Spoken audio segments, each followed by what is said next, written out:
what are you doing? Making a long-distance phone call. Beijing Hotel. Welcome to Watch Mojo, and today we're counting down our picks for classic science fiction films that once looked cutting edge, but now seem like artifacts of another era. We will not be including B-movies like Plan 9 from Outer Space, as these never really looked good. Catch! Get ready for a surprise! Number 10, Dune.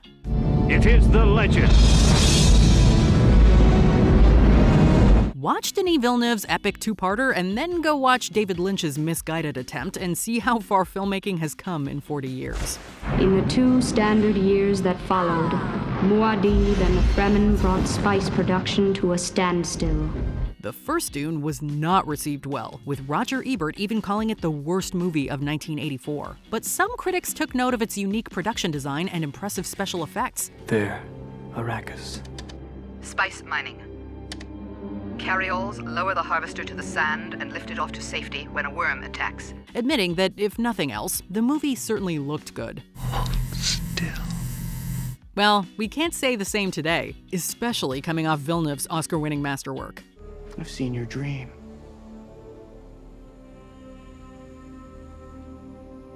As Emperor Dr. Kynes, I can make a paradise of Arrakis with a wave of my hand.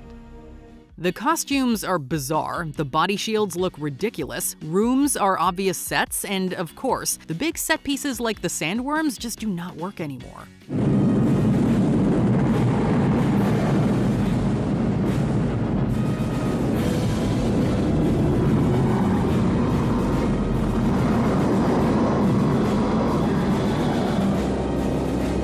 Lynch is a masterful director, but even his filmmaking is subject to the whims of passing time. No other great house of the Landsdraad must ever know of the Emperor's aid to the Baron. Number 9, Minority Report.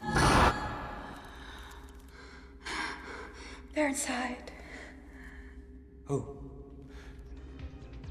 All your old teammates. Steven Spielberg is one of the best technical filmmakers of all time. Who are you? I like you, Wally, so I don't want to have to kick you or hit you with anything hard. But only if you promise to help me. And he put his talent to good use in Minority Report. Now this one is from the Cyber Parlor. Anderton downloaded this directly from Agatha, and Rufus Riley recorded it.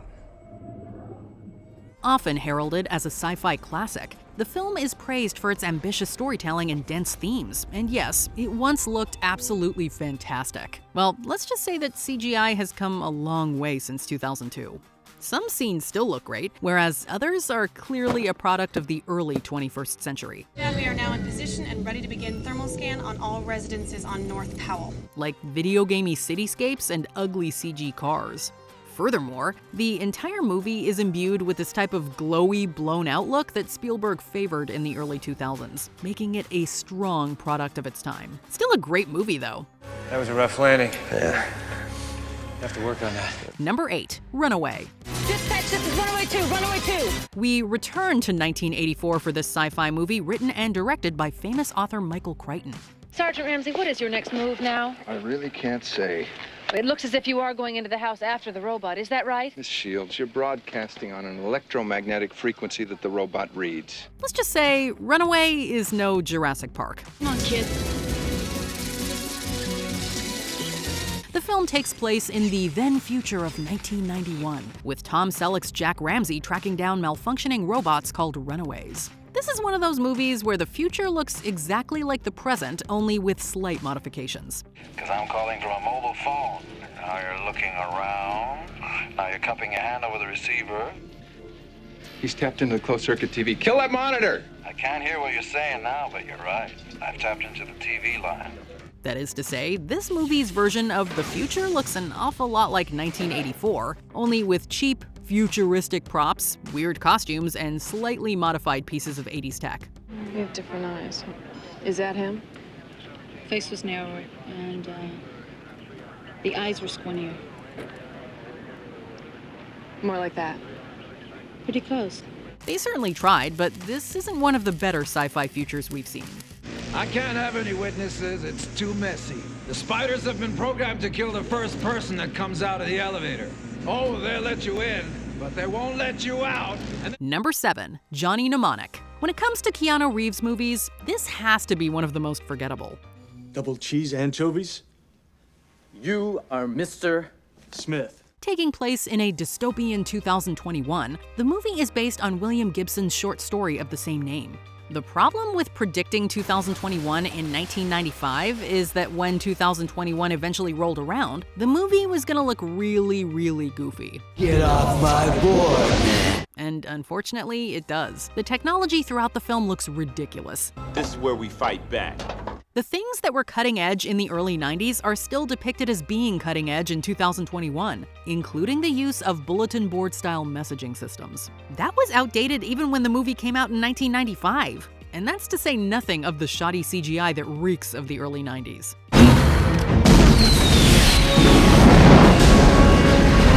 Number 6, Total Recall.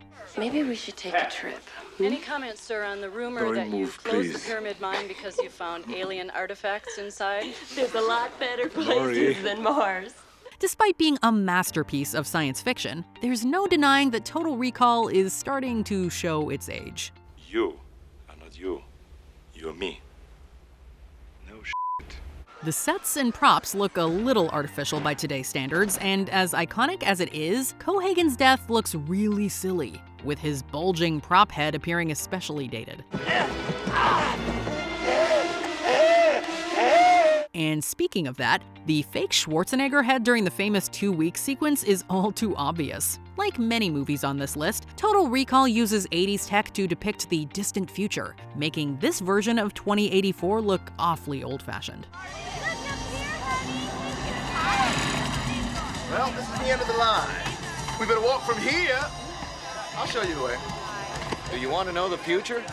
What about the past? Sooner or later, all the classics begin to age. Number 5, The Matrix Reloaded. This film is a perfect example of the differences in the aging process between practical and digital effects. Hello.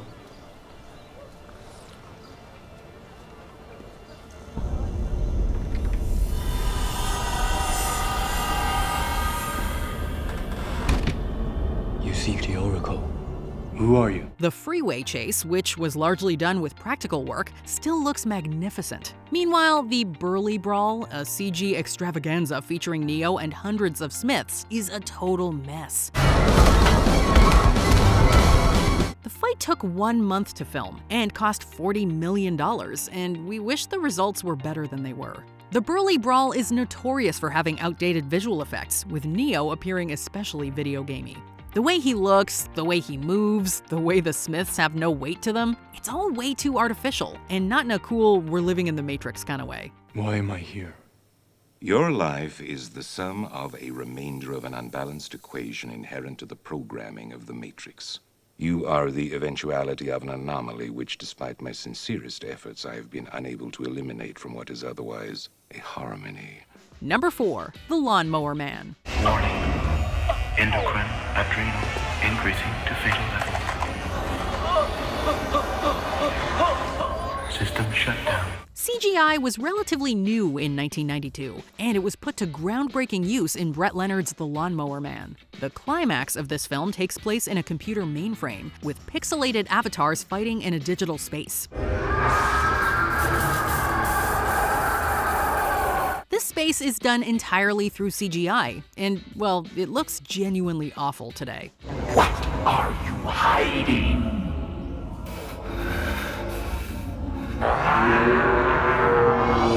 The bombs. Jesus, the bombs. You forced me. So you were willing to die. This would have been quite the visual back in 1992, but nothing about it works in the 21st century. Wow, it's my hands! Look at this! Oh my god! Yes, it still looks quite interesting, but only in a museum period piece sort of way. We have long moved on from this type of blocky, pixelated animation, ensuring that The Lawnmower Man is nothing but a product of its time. Number 3, 2010, the year we make contact. I'm an engineer. What am I doing here? Temperature's good. Yeah. You know I hate heights. Did you know there was a sequel to 2001: A Space Odyssey? Yep, it's called 2010, The Year We Make Contact, and it came out in 1984. Unfortunately, it does not have the same lasting impact as its predecessor, and it doesn't look nearly as good. We're on the command module.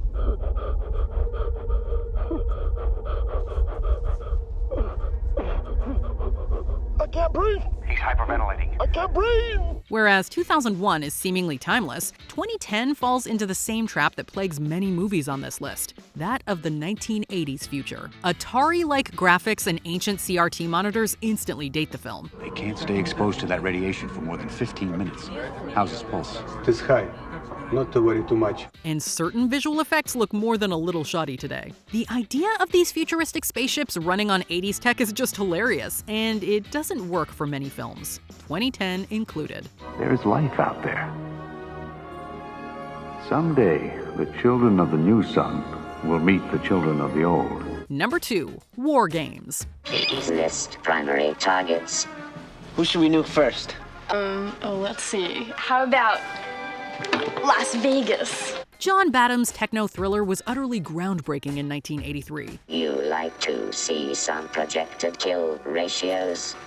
69% of the housing destroyed. 72 million people dead. It helped popularize concepts like computer hacking and cybersecurity, but above all, it depicted the power of computers at the dawn of the information age. I'm fine. How are you? Excellent. Most viewers didn't have a computer at home. You're really into computers, huh? Yeah. And seeing what they could do on screen was mind-boggling. Unfortunately, war games had become enormously dated by the 21st century. The Cold War storyline is a relic of the 1980s, and the once state-of-the-art technology is obviously outdated. Would you press this button right here, please? The red one. The one in the middle. Yes, ma'am, the one in the middle. Oh my God, that's the wrong one, Miss Kitty. That's a joke. You didn't blow up anything. Look what you did do. That said, you can still enjoy war games as an early 80s period piece, so we'll just continue to do that. You want to take this over? I gotta go.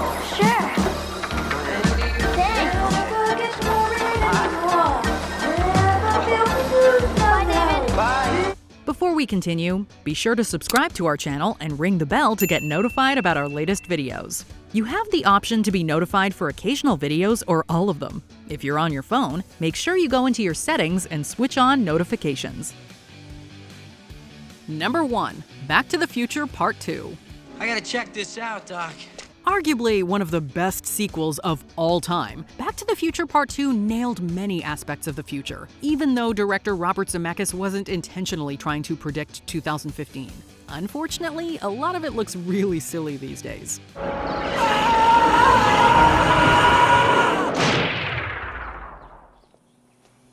The giant TV screens have a grainy VHS quality to them, and Marty's entire house is wired for fax. What the hell is this? Lithium mode on. It's better. Both obvious products of the 1980s.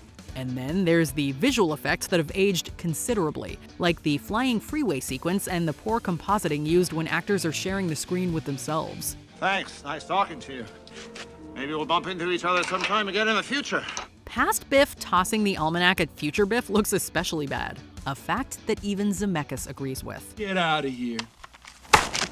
It's leave, you idiot. Make like a tree and leave. You sound like a damn fool when you say it wrong. All right, then leave! And take your book with you. Which effects do you think look the worst? Let us know in the comments below. I don't like it. So let me up. Don't let me up. Now. Did you enjoy this video? Check out these other clips from WatchMojo. And be sure to subscribe and ring the bell to be notified about our latest videos.